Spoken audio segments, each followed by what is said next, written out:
$1 million. Free to play. You just need to survive. It's the Fanatics NFL Survivor Pool. Pick one team to win each week. Get it right, move on. Get it wrong, you're out. The last fans standing take home a guaranteed $1 million cash prize. And for every player who joins, we add $1 to the pot, up to $10 million. The Fanatics NFL Survivor Pool. Play free on the Fanatics app. App access open to all. Must be 21 plus and joined by 9/8 to play. No purchase necessary. U.S. only. Void where prohibited. Subject to complete terms. See fanatics.com/game rules. This episode is brought to you by KPMG. Making an impact is how KPMG helps make the difference. KPMG applies advanced tools and strategic thinking to convert data into actionable knowledge and deliver value by improving performance through transformation, modernizing processes with technology, harnessing the power of data, navigating complex M&A transactions, and enhancing trust among stakeholders. Go to kpmg.us/advisory to learn more. KPMG. Make the difference. The Stone Zone. Entertaining and informative. On the Red Apple Podcast Network. You are now entering the Stone Zone. Well, the conventional wisdom holds that Democrat nominee Zoran Mamdani, who I refer to as the Ayatollah, is the odds-on favorite to become the next mayor of the Big Apple, as long as the opposition is split between former Democrat Governor Andrew Cuomo, now running as an independent, Republican nominee Curtis Sliwa, and current incumbent Mayor Eric Adams, also running as an independent. But the New York Times had a story today that at first blush seems to be big news, but which upon closer examination seems to say nothing at all. The New York Times reports that people at the highest level of the Trump administration are considering offering Mayor Eric Adams a job in the federal government in return for dropping out of the race. It further says that they are considering making a similar job offer to Curtis Sliwa, the Republican nominee. First of all, of course, what the New York Times doesn't say is that such an offer would actually technically be illegal. I can tell you, because I'm in Washington, D.C., and I checked with individuals at the highest level of the Trump administration, that no such offer has been made to Mayor Adams nor to Curtis Sliwa. Actually, I reached out to Curtis Sliwa, who released the following statement. The only job I'm interested in is in being the next mayor of New York City. I have not been contacted by the White House, and I'm not interested in a job with the White House. My focus is right here in New York City, as it has always been. I'm the only candidate on a major party line who can defeat Mamdani, and I'm committed to carrying this fight all the way to Election Day. The people of New York City deserve a mayor who will finally make the city work for the hardworking people who power it. This is a distraction from the issues forcing New Yorkers to flee every single day. It is absolutely misinformation. And so it is. You'll notice the story does not say that Eric Adams was offered a job. Well, then Politico and their reporter Nick Reisman reported that the Trump administration had offered Eric Adams a job at the Department of Housing and Urban Development. I checked that one out, too. It's also completely incorrect. Now, Reisman is really not a credible source. At one point, he actually wrote a story which said that I had my prison sentence commuted, but when I contacted him, he refused to accurately report that I received a full and unconditional presidential pardon when President Trump put out a statement saying, well, that I had done nothing wrong. Once again, this is how political rumors start, but you get the stone cold truth right here in the Stone Zone. Meanwhile, a federal appeals court has blocked the Trump administration from invoking the Alien Enemies Act to deport illegal aliens believed to be part of the infamous Venezuelan Tren de Agua gang. Circuit Judge Andrew Oldham dissented with the majority ruling, stating that, quote, every president of every political party has enjoyed the same broad powers to repel threats to our nation under the Alien Enemies Act throughout previous administrations. Once again, this ridiculous ruling will likely be appealed and taken all the way to the U.S. Supreme Court, where it will once again be reversed. Liberal activist judges can only delay the inevitable for so long. Violent, illegal aliens are going to be sent back to where they belong or imprisoned. The days when liberal special interests like the ACLU can hold our nation hostage are swiftly coming to an end. Meanwhile, the House Oversight Committee, controlled by Republicans, has released over 33,000 documents related to Jeffrey Epstein that came from the Department of Justice, who was complying with a subpoena with the committee chairman, James Comer. Comer said that more documents are set to be released after redactions to protect the privacy of some of Epstein's victims. I say yet again that it was the Trump administration that charged Jeffrey Epstein in 2019 with child sex trafficking and a second charge of conspiring to engage in child sex trafficking. But there is no question that there was a massive cover-up of Jeffrey Epstein's sex crimes in Florida in 2004 and 5.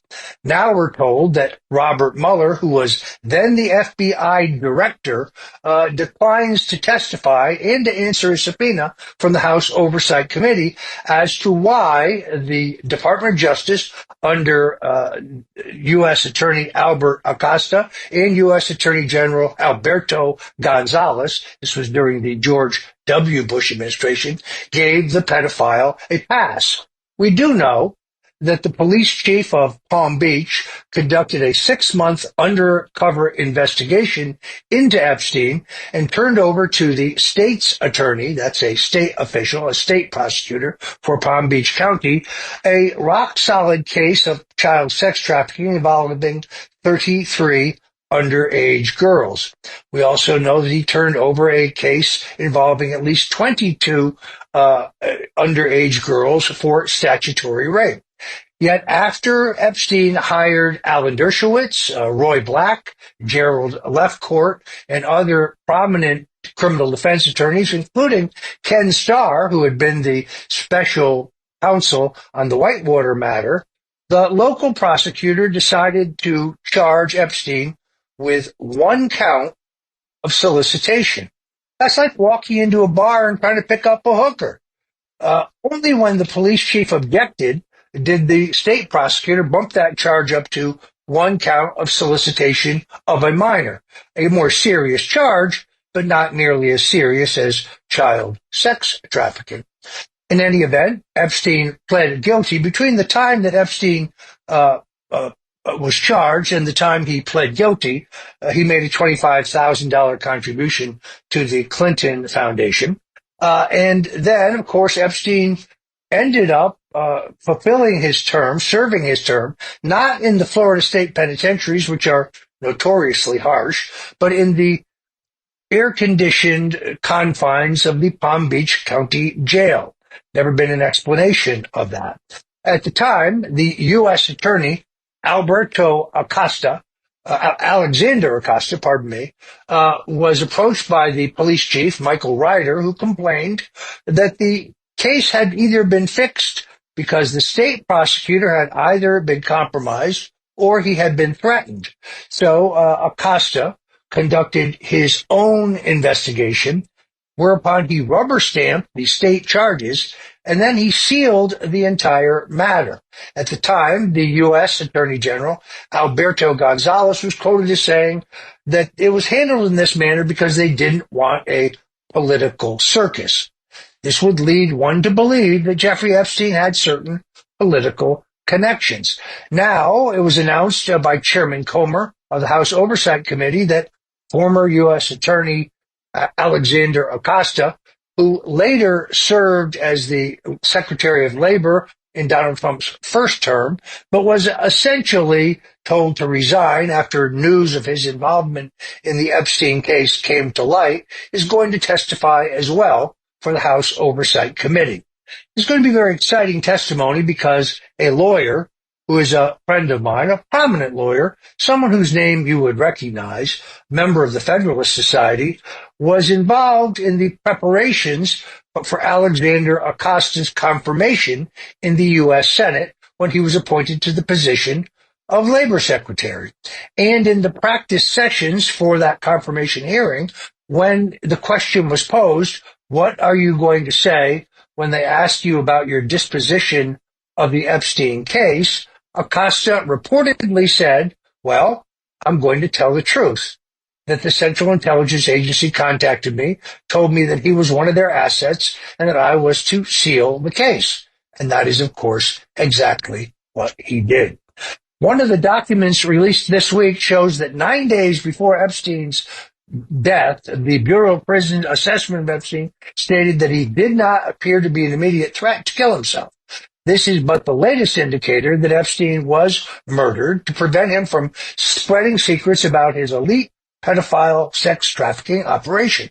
It is interesting that the New York City medical examiner, one of the most respected pathologists in the country, Dr. Michael Baden, was retained by Epstein's family to examine his corpse, and he reported that the injuries sustained by Epstein were not consistent with him hanging himself. He pointed specifically to 3 different broken bones in the late pedophile's neck. Yet another document shows that a judge stopped crucial testimony from Epstein's co-conspirators from ever being heard in court. This was the evidence in the trial of Epstein's pimp and longtime associate Ghislaine Maxwell. Now, additionally, Republican Representatives Lauren Boebert and Marjorie Taylor Greene, both friends of mine, signed a discharge petition on Tuesday that would compel the full release of the Epstein files, stopping any potential holdups from deep state interlopers who have yet to finally purge those files that have been in the possession of the federal government. Let me remind you that all of these documents, all of these videos, audios, and other records have been under the control of the Biden administration for the previous 4 years. It's clear that transparency is coming, and the truth will shatter the Epstein hoax perpetrated by the Democrats who continue to falsely claim that President Trump had anything to do with Epstein's illicit sex network. The fact of the matter is that Donald Trump barred Jeffrey Epstein from his properties, including his palatial estate Mar-a-Lago, in 2005, prior to Epstein ever being exposed in Florida as a sex criminal, whereas the Clintons continued to socialize with Epstein, and records show that Epstein provided the seed capital for both the Clinton Foundation as well as the Clinton Global Initiative.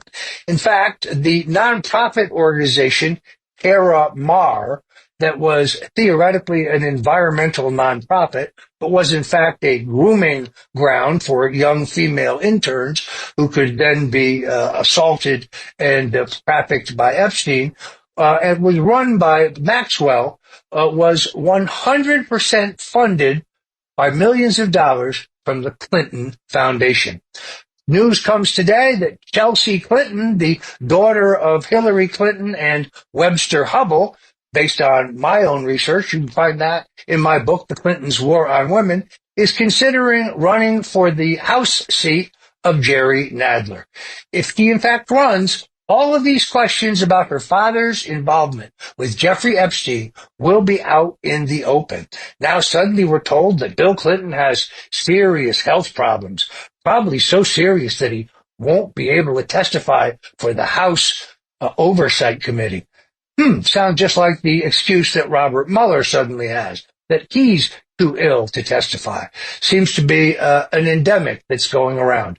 I'm Roger Stone. You're listening to the Stone Zone right here on the Red Apple Audio Networks. This is where you can get the inside skinny on American politics. Whatever you do, please don't touch that dial. We'll be right back with more hot political news, including the mysterious deaths of the populist conservative candidates running in the upcoming German elections.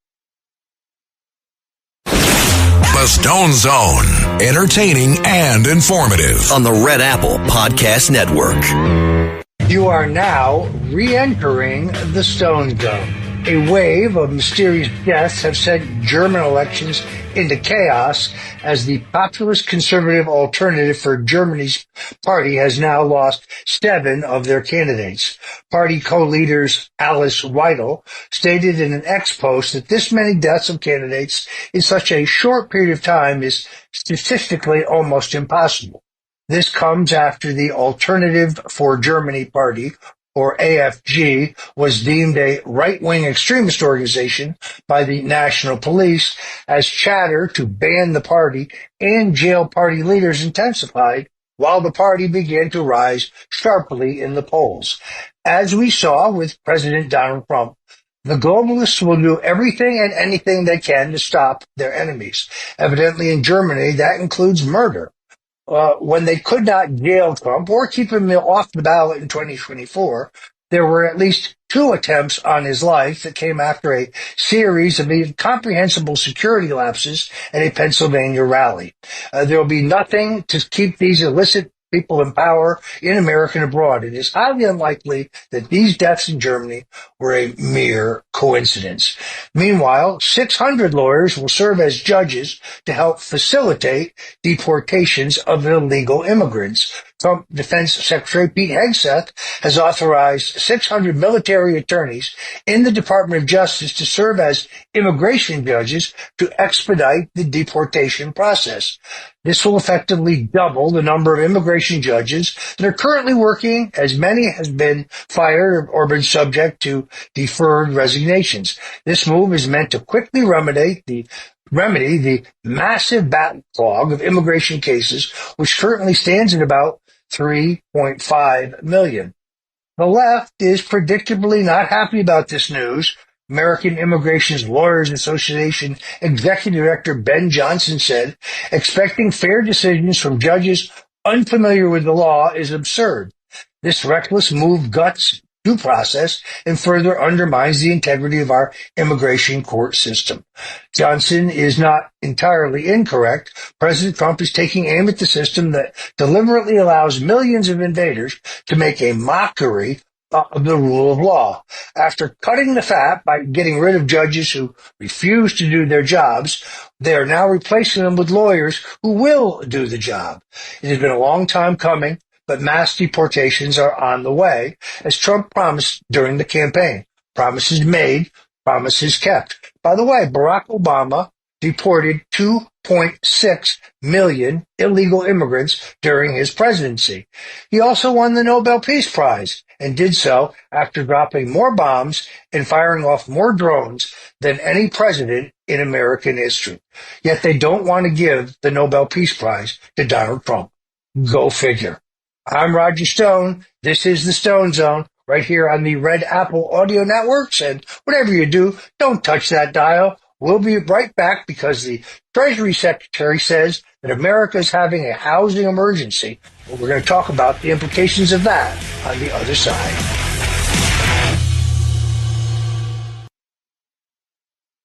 The Stone Zone, entertaining and informative on the Red Apple Podcast Network.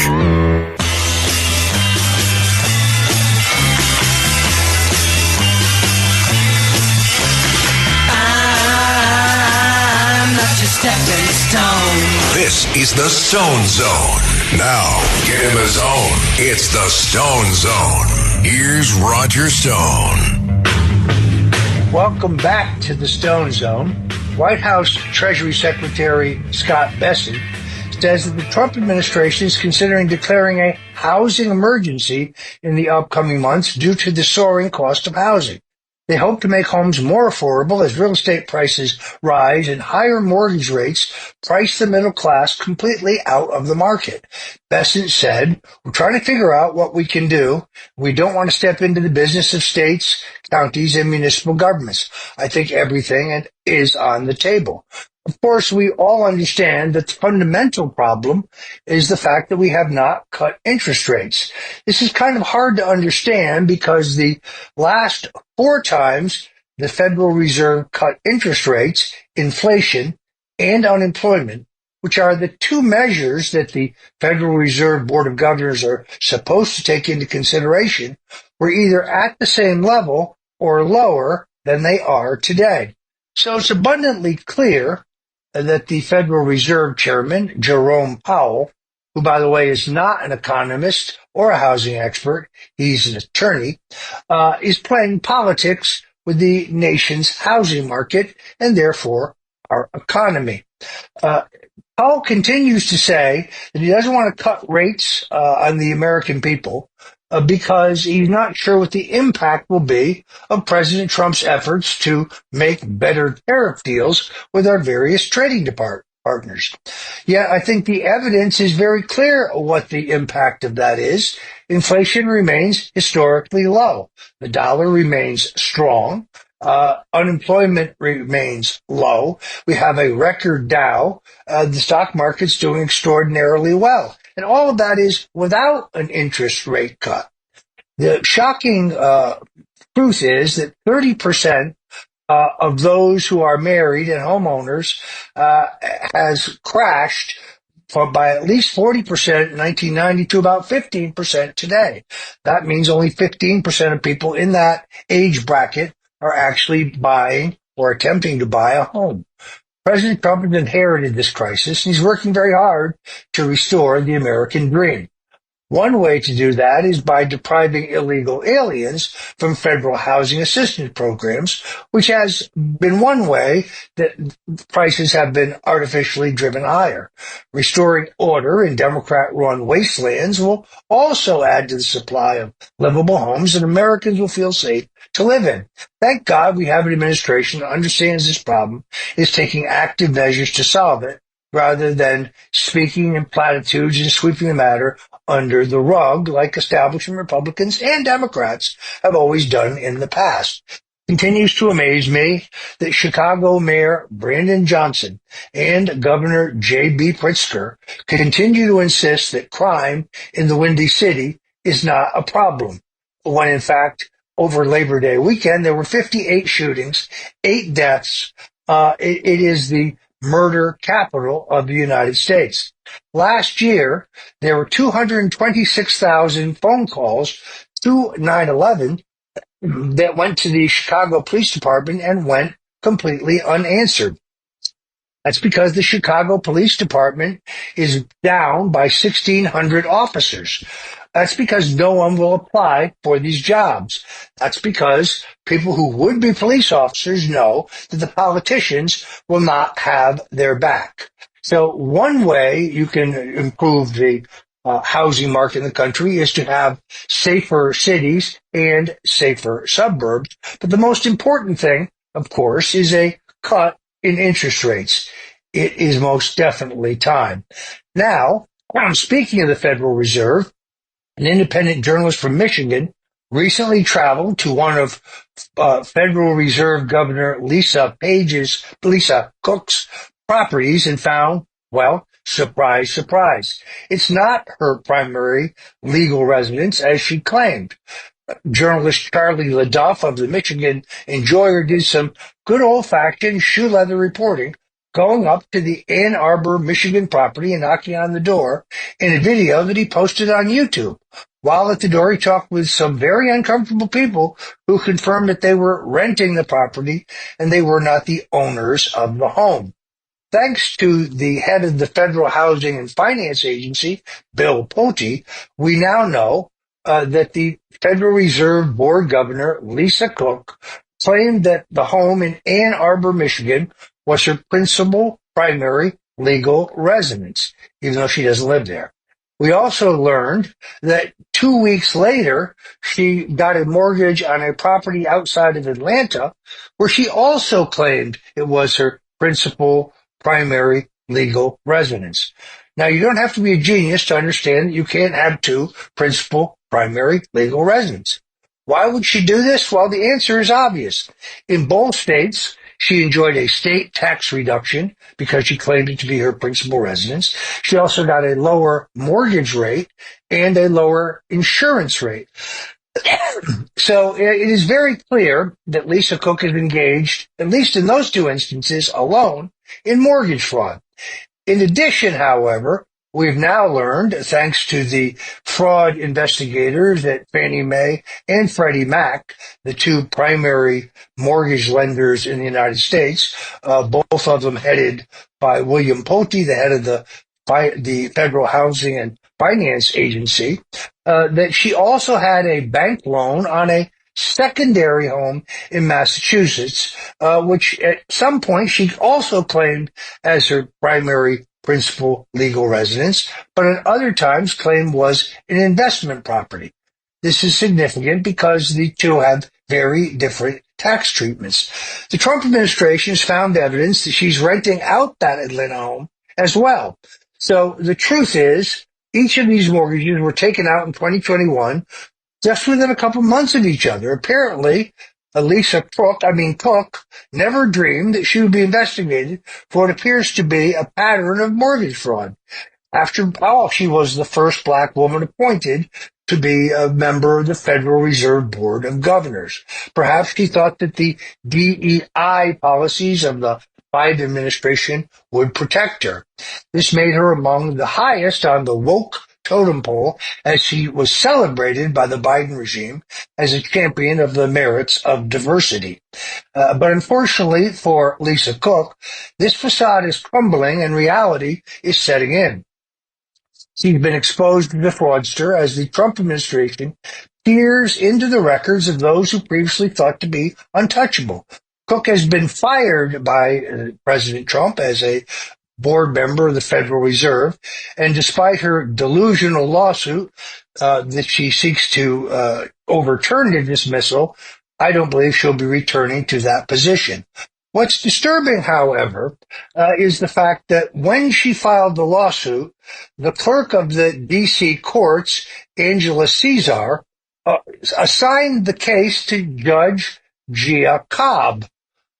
That's unusual because Judge Gia Cobb and Lisa Cook are both members of the same Black Women's College sorority, a very clear conflict of interest. Now, Clerk Caesar would have us believe that this assignment of the case was done by random draw, the spin of a wheel. But so far, she's produced no evidence to that effect. Then I found out yesterday that yet another member of this secret sorority is none other than Joy Reid. Joy Reid, whose, if her IQ was 1 point lower, you'd have to water her like a plant. It's amazing to me that the Justice Department has not moved to recuse Judge Gia Cobb from this case, giving her shocking conflict of interest. But this ultimately probably will end up going to the U.S. District Court of Appeals in the District of Columbia. I can tell you a lot about them as well. They're just as political as Judge Cobb. By the way, Judge Gia Cobb is the same judge who ruled only days ago that President Donald Trump didn't have the authority to deport illegal immigrants. So you can already see that this case has been sent to a virulent anti-Trump leftist activist judge. Normally, you would assume that a lower court decision, which did not hold that President Trump has the authority to fire a Federal Reserve Board governor for quote-unquote cause, would be overturned by the circuit, but not in the District of Columbia. I can tell you firsthand, having been through this particular meat grinder, that in the District of Columbia, the Constitution, the law, the rules, the evidence, none of these things actually matter. What matters is politics. And in this case, I think you will see Judge Cobb rule for Lisa Cook. Then there'll be a great celebration in the fake news media about how Trump fired this Federal Reserve Board governor, but never had the authority to do so. Then it'll go, after several months of this, it'll go to the District Court of Appeals. I think that's the flip of a coin. They may also incorrectly decide this case. And once again, very much like the decision today regarding illegal immigrants, it will ultimately just be decided by the U.S. Supreme Court. Before it's all over, perhaps Lisa Cook can share a cell with New York Attorney General Letitia James. She's another one of these multicultural fraudsters who has been credibly accused of a 43-year crime spree of mortgage fraud. In her case, in her very first mortgage, she claimed that her father was her husband. She did that in order to utilize her father's balance sheet because alone she probably could not qualify for the mortgage.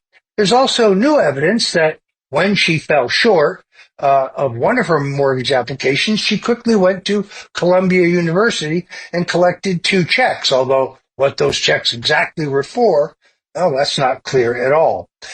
In yet another celebrated case, she applied for and got what is called a HAMP loan from the federal government.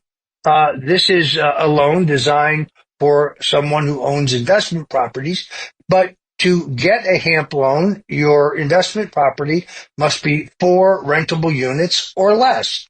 Unfortunately, the property that Letitia James had was 5 units, but that's not what she said in the applications for the mortgage.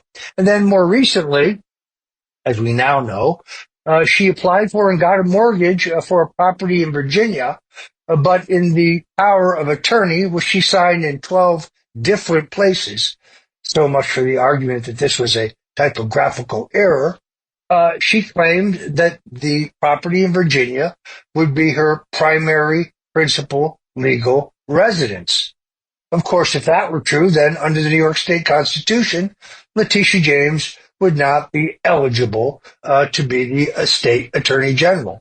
In the meantime, we learned, and this story was broken right here in the Stone Zone, that the home in Virginia that Letitia James, the attorney general, borrowed and got a mortgage for is actually inhabited by her niece. And her niece has at least 3 criminal warrants out for her. So the chief law enforcement officer of the state of New York is harboring an illegal fugitive from justice.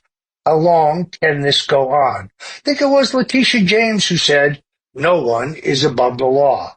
What she's about to find out is that no one includes her. This is a prosecutor who, after all, accused Donald Trump of inflating the value of his assets in order to make commercial real estate loans, all of which he paid back on time, and those lenders made $40 million in interest. No one has ever been prosecuted under this law, but she got a $554 million judgment against the president that was overturned by the federal courts only days ago. No, justice is here, and those on CNN and MSNBC who say that this is weaponization or that this is retaliation or revenge don't understand that what we have now is equal application of the law. Thanks to the director of the Federal Housing Finance Agency and the policies of President Donald Trump, those who violate the law will be held responsible. I'm Roger Stone. You're listening to Stone Zone right here in the Red Apple Audio Networks. Whatever you do, don't go away because we'll be right back. The Stone Zone, entertaining and informative on the Red Apple Podcast Network. And we're back in the Stone Zone. I join you today from Washington, D.C. I must say I've never seen the city look so clean and so safe. What's interesting to me is the people who actually live here are very, very happy that President Donald Trump both federalized the Metropolitan D.C. Police and mobilized the National Guard in order to bring safety back to the communities and the neighborhoods of the District of Columbia. The only people who seem to be unhappy about it are the politicians. We see the same thing playing out in Chicago.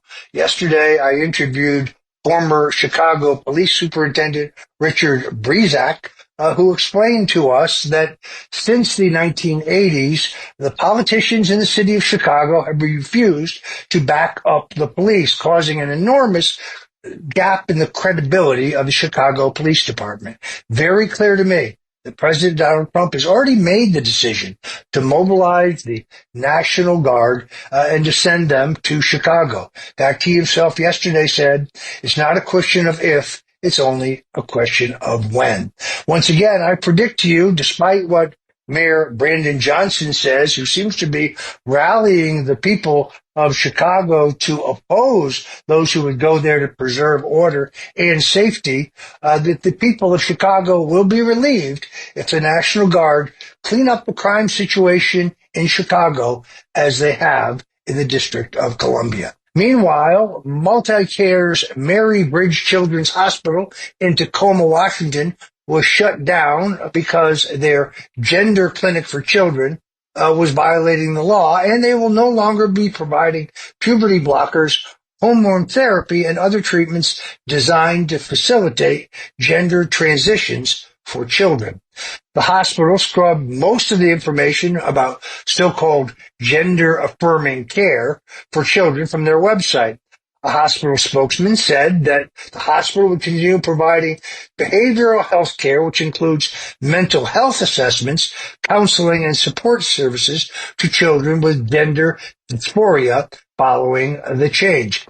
This has become a nationwide trend following President Trump's executive order to prohibit or limit access to these controversial procedures. The hospitals are responding to the incentives, fearful that they may lose federal grant money if they do not comply with the administration's new rules. The purity and dignity of thousands of children could be saved because President Donald Trump's bold leadership in this area. The next step is to criminally charge those responsible for drugging and mutilating these children for sexual abuse. Meanwhile, Wisconsin's schools has covered up the facts regarding the recent transgender school shooting. Les Paul Middle School in Waukesha, Wisconsin, covered up the deranged plot of a 13-year-old transgendered student who plotted to commit a Columbine-style mass shooting at the school in October of 2024. This transgendered student, whose identity has not yet publicly been revealed, reportedly sent messages to students about guns, ammo, and bragged about making a hit list, and began recruiting accomplices for the purposes of committing this incredibly heinous crime. The children were quietly expelled from school, but the school administrators never alerted the public or the students' parents about exactly what had occurred. Radio host Dan O'Donnell broke this story, stating that he believed that the school administrator had covered this up, and the subsequent media blackout of the story happened because they feared reprisal from a transgendered community if the truth had been made known. It's time to start treating transgender activists who act like terrorists exactly what they are, terrorists, as clearly they pose a clear and present danger to the safety of all Americans, perhaps a greater danger than some of our foreign enemies. Meanwhile, the Federal Appeals Court has allowed termination of these giant federal grants for climate change. This appeals court decision by the Trump administration will terminate $16 billion in climate change-related grants. This reverses a ruling by U.S. District Judge Tanya Chutkan, stopping the federal government from withholding these grants. This is very good news indeed. Only yesterday, Chicago Mayor Brandon Johnson said the number one problem facing African Americans was climate change. That's right. You heard it here in the Stone Zone. Until tomorrow, God bless you and Godspeed. Thanks for listening to The Stone Zone with Roger Stone. You can hear The Stone Zone with Roger Stone weeknights at 8 on 77 WABC. If you like the podcast, share it with your friends and listen anytime at WABCRadio.com and download the WABC Radio app. Hit that subscribe button on all major podcast platforms. Plus, follow WABC on social on Instagram, TikTok, Facebook, and X. See you next time for a new episode, so you never have to wonder, what the heck is going on here?